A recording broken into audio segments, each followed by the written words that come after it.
Hey y'all, it's Charity again. I'm outside, so you're definitely gonna hear cars going by, loud trucks. We're gonna be going over Joyce Meyer's Do It Afraid. And actually during this video, I'm going to be working on a work of art that I have been too afraid to touch in the past couple months. How ironic. So I'm a busy mom. I know you guys are busy. We all have stuff to do, and this is one of those stuffs. So stay tuned. Let's get started.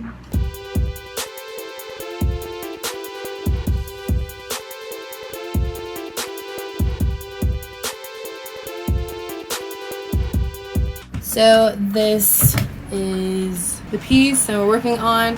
I think I'm just gonna spray paint this part. I don't really know what I'm gonna do, but that's what it's gonna, that's what it looks like right now, and then you'll get to see what it looks like at the end.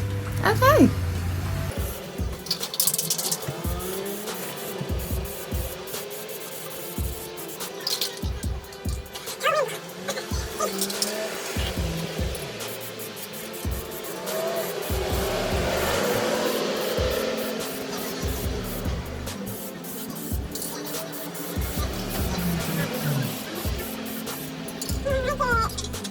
Who is this book for? First of all, who is Joyce Meyer? Now, I could give you her whole little rap sheet, but we're not going to do that. So I'm just going to read the little thingy right there. So Joyce Meyer is one of the world's leading practical Bible teachers.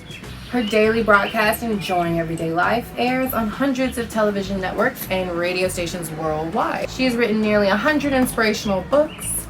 Her bestsellers include Power, Thoughts, The Confident Woman, Look Great. She's great. Okay, just Google her. I'll put some links down below. But this is not about her. This is about her book. I'm sorry, my neighbors are talking. So who is this book for? If you tend to just have fearful thoughts. I hate trains, by the way. Let me just put that out there. This is for anyone that deals with fear on a regular basis. Fearful thoughts, mindsets that might have you bound. Any type of fear that's really keeping you from enjoying everyday life. If you suffer from fearful thoughts or words, tend to dread the future, if you tend to lack courage and you have a trouble with being strong and moving forward and taking that next step. Actually, chapter 13, Learn to be secure and confident, was one of my favorite chapters. I have a couple of chapters in here that really just hit home for me. What you'll find in this book is actually right here on this page. You'll see it's the continuation of a note or a letter of a testimony that was written by someone. She has them all throughout her book of just random people sharing their fears or their mindsets, how they overcame them, or how they actually, they just did it afraid. So you'll find those all throughout the book. And I think it makes it a lot more relatable. You're reading someone else's actual experience. So sometimes when I go to therapy and I'm talking to this therapist, I'm wondering, have you ever actually gone through this? Do you understand what I'm going through? Because of those letters, just doesn't sound like some regular self-help book. You're actually hearing from people who went through stuff and who made it. Sometimes you're going through the exact same thing. It just makes you feel better knowing that you're not alone, basically.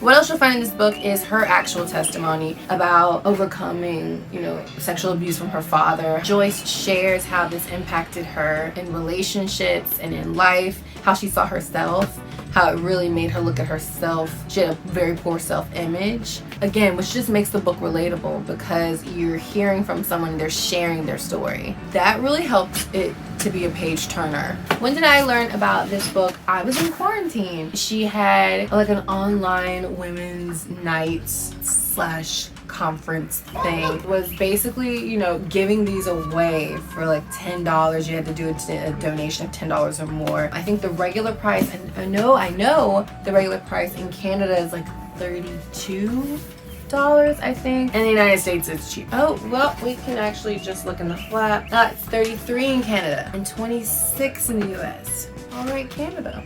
I've never been there, and I probably won't go until they lower their prices. But another reason why I kept reading the book was because, okay, I don't know if it's just me, but I love a book that has short chapters. It just makes me feel like I'm accomplishing something. So those of you who know me know that I love reading about articles on, you know, aesthetics, science, skincare products. I can do research all day. Books like this, normally they take me like 2 years to read. I'm not a reader. I'm just not a reader of books. I did read this one in like 2 months. It's a big difference from 2 years to 2 months. So, but short chapters make me just keep turning the pages. And I think sometimes when I think about a book that has short chapters, I'm like, oh, are they just filler chapters? You know, they really don't have any substance. Every chapter in this book made an impact, every single one. I have multiple favorite chapters. I don't think I can say I have one.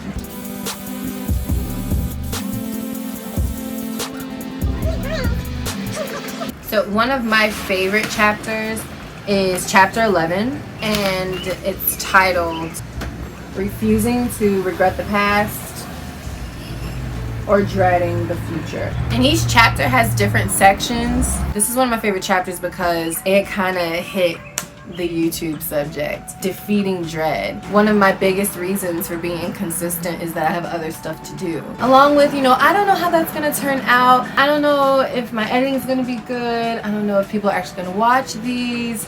You know, so you're dreading the future. Like, God, I know you want me to do this, but I don't know how I'm gonna do it. I don't know why you want me to do it. I don't know. The section defeating dread was so powerful and so helpful. And then of course, that was chapter 11. And of course, chapter 12 is take courage and be strong. They just go together so well. It's like addressing the problem and then, hey boo, here's a solution. As I was, it took me about 2 months to read this. I went through like 3 different trials that came with lessons, and this book, I promise y'all, this book was like a guide through those trials, or a guide on how to handle them. And even like I referenced before, the letters of testimonies from random people that are throughout the book, like overcoming insecurity, that's a big one for me. It's just so helpful to hear it from someone else that's going through the same thing that you're going through.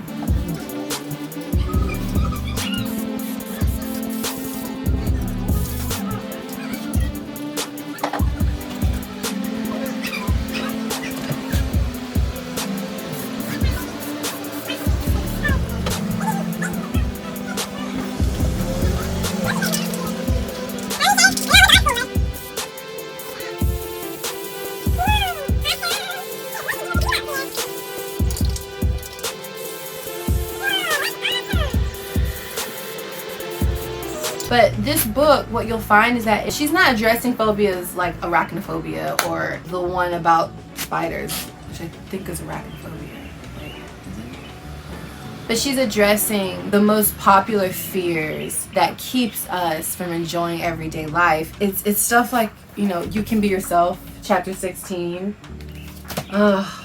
I feel like if I'm being honest, I feel like there's like a small group of people that I can really just be myself around. I'm goofy, I can be loud, I can be a little woo-hoo-woo. You know, not everyone can soak in all of who you are. This chapter just helped me to appreciate how God made me and how to be free from being like everyone else. So like I said, she has chapters that are addressing the fears, addressing the problems, addressing the cause, and then she has chapters that are solutions and that are encouraging. Like chapter 19, good things are ahead. Wait, you can believe good things are ahead. And in this chapter, she addresses, you know, the fear of the unknown, giving it to God, trusting God. We cannot control everything. That chapter hit me too because I typically have, you know, a little bit of I'm not gonna claim that anymore. I used to have a control issue, and now I'm learning.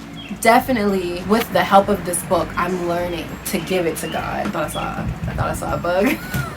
I'm learning to give it to God. And there's a bee. Oh, it's not a bee. That's some metallic looking bug. That's a very pretty blue-green fly. Oh, it's probably poisonous.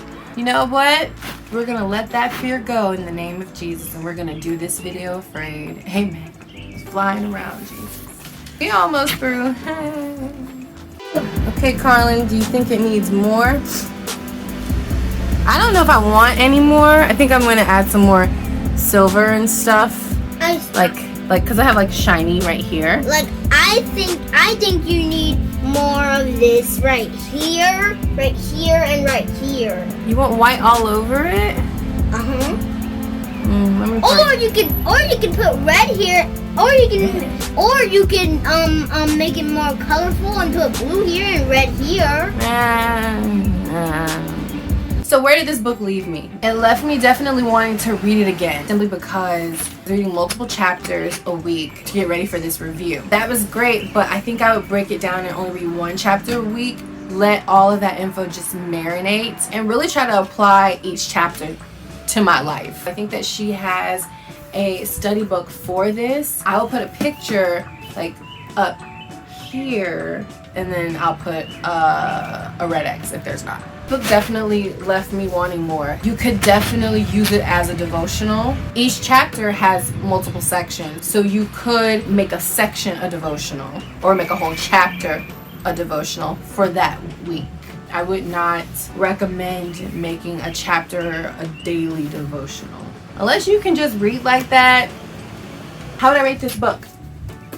I would rate it as far as a breakthrough book to help you overcome. I would definitely rate this on a scale of 1 to 10. I would give this like a 9.9. I know, why not just give it a 10, Charity? I don't know, but a 9.9 is good. It's great. I just don't want to give her a 10. It's kind of like, you know, the Olympics and the whole Simone Biles thing. Yeah, I said it. We're not going to talk about that. Simone, you're a goat, and you know it. So we definitely decided to go ahead and add a little bit more white before I add more color and before I add more silver, because I don't want to paint on top of it. And then we end up covering the color and covering the silver. We'll see what happens. I don't know if I'm going to leave the edges like this or totally cover them with like silver or something. I don't know what I want to do. Alright, that's it. I'm going to continue to try and work on this. Yeah, I'll do something. I'll put links in the description to my Instagram so you guys can see the finished project. Okay, bye. Don't forget to leave a like. Don't forget to subscribe.